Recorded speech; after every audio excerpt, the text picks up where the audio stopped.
మనం ఇప్పుడు ఇక్కడ భగవద్గీతలోని మొదటి అధ్యాయంలోని 16 నుంచి 20వ శ్లోకం వరకు ఆ శ్లోకాల అర్థాలను అవి మన జీవితానికి ఎలా ఉపయోగపడతాయి అనే విషయాలను కొంచెం ఆలోచనాత్మకంగా తెలుసుకునే ప్రయత్నం చేద్దాం.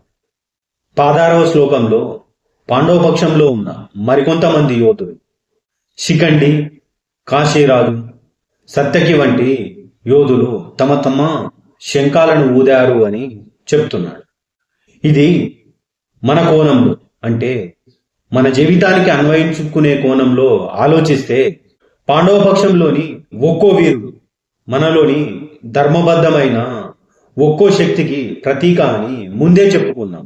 కాబట్టి మనలోని ఒక్కో శక్తి ఒక్కో విశేష శక్తిగా మారి వాటి మద్దతుతో మనం కష్టకాలంలో మన సమస్యల్లో విజయం సాధించేలా చేస్తాయి. ఇవి అన్నీ కూడా మనలోని ధర్మగుణాలు. మన జీవిత యుద్ధంలో మనం ధర్మబద్ధమైన మన లక్ష్యంలో విజయం సాధించే ముందు మనలోని ఈ ధర్మగుణాలు మేల్కొంటాయి. అవి మనం తీసుకోబోయే ధర్మబద్ధమైన నిర్ణయానికి బలాన్ని చేకూరుస్తాయి. ఇక 17వ శ్లోకంలో పాండవ పక్షంలోని మరికొంతమంది యోధుల పేర్లను చెప్తూ వాళ్ళు కూడా తమ తమ శంఖాలను ఊదారని చెప్తున్నాడు. అంటే ఈ పాండవ పక్షంలోని మరికొంతమంది ఈ చిన్న చిన్న యోధులందరూ మనలోని సహాయక గుణాలకి సంకేతం. అంటే మనలోని శాంత స్వభావం, మనం మన గత తప్పుల నుండి నేర్చుకోవడం, మన కుటుంబం నుంచి వచ్చే కొన్ని విలువలు, మన స్వీయ గౌరవం లాంటి వాటికి ఇప్పుడు మనం చెప్పే మరికొంతమంది యోధులు సంకేతం. ఇవి అన్నీ కలిసే మన అంతర్గత శక్తిని బలపరుస్తాయి, మనని బలంగా చేస్తాయి. అప్పుడు పరిస్థితుల ముందు మనం ధైర్యంగా నిలబడగలుగుతాం. ప్రతి వ్యక్తి జీవితంలో కూడా ఏదైనా పెద్ద సవాలు ఎదురైనప్పుడు తన అనుభవాలు, విలువలు, తన గత పాఠాలు, తనలోని శాంతి, ధైర్యం ఇవన్నీ ఆ మనిషిపై ప్రభావాన్ని చూపి తన అంతరంగంలో పోరాడడానికి తనను సిద్ధపరుస్తాయి. ఇక 18వ శ్లోకంలో ఉత్తమౌజుడు, అభిమన్యుడు, ద్రౌపదీ పుత్రులు ఇలా మరికొంతమంది వీరులు తమ తమ శంఖాలను ఊదారనే విషయాన్ని చెప్తున్నాడు. ఇక్కడ అభిమన్యుడు మరియు ద్రౌపది కుమారులు మనలోని యువశక్తికి, మనలోని ఆశకి, మనలోని కొత్త ఉత్సాహానికి మరియు మనలో ఉన్న కుటుంబ విలువలకు సంకేతం. ఇక్కడ చెప్పిన మరికొంతమంది వీరులు మనలోని పోరాట శక్తికి, మనలోని రక్షణాత్మకమైన ధోరణికి సంకేతం. ఇప్పుడు మనం ఇక్కడ చెప్పుకున్న ఇవన్నీ కూడా మనని మంచి వైపు ఆకర్షించేది, మనని మంచి వైపు లాగిపట్టేది. అంటే మనం ధర్మంగా ఉంటే, మనం ధర్మం వైపు నిలబడితే మనలోని మంచి గుణాలన్నీ పోరాటానికి సిద్ధంగా ఉంటాయి. అంటే మన జీవితంలో ఏదైనా ముఖ్యమైన నిర్ణయం తీసుకునే ముందు మనలోని ఉత్సాహం, ఆశలు, కుటుంబ విలువలు, మన నమ్మకాలు ఇవన్నీ కలిసి మనకు బలాన్నిస్తాయి.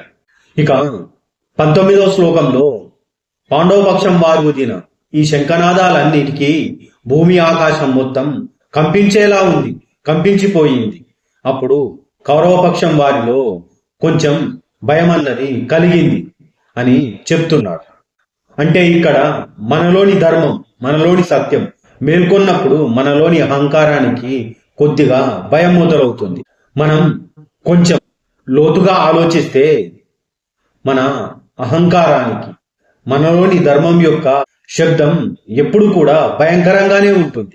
ఉదాహరణకి చెప్పుకోవాలి అంటే, నువ్వు నిజం మాట్లాడాలని నిర్ణయించుకున్నప్పుడు, నువ్వు తప్పుదారిలో నడిచేవారిని ఎదిరించాలని అనుకున్నప్పుడు మనలోని అధర్మం కొద్దిగా కంపించిపోతుంది, భయపడుతుంది. మన జీవితాల్లో కూడా మనం సత్యం, ధర్మం, న్యాయం వైపు కదలగానే మన చుట్టూ ఉన్న జనాల్లో ఒక రకమైన ఈగో, వాళ్ళ బలహీనత్వం, వాళ్ళు అసత్యాలు ప్రచారం చేయడం లాంటివి బయటపడుతూ ఉంటాయి.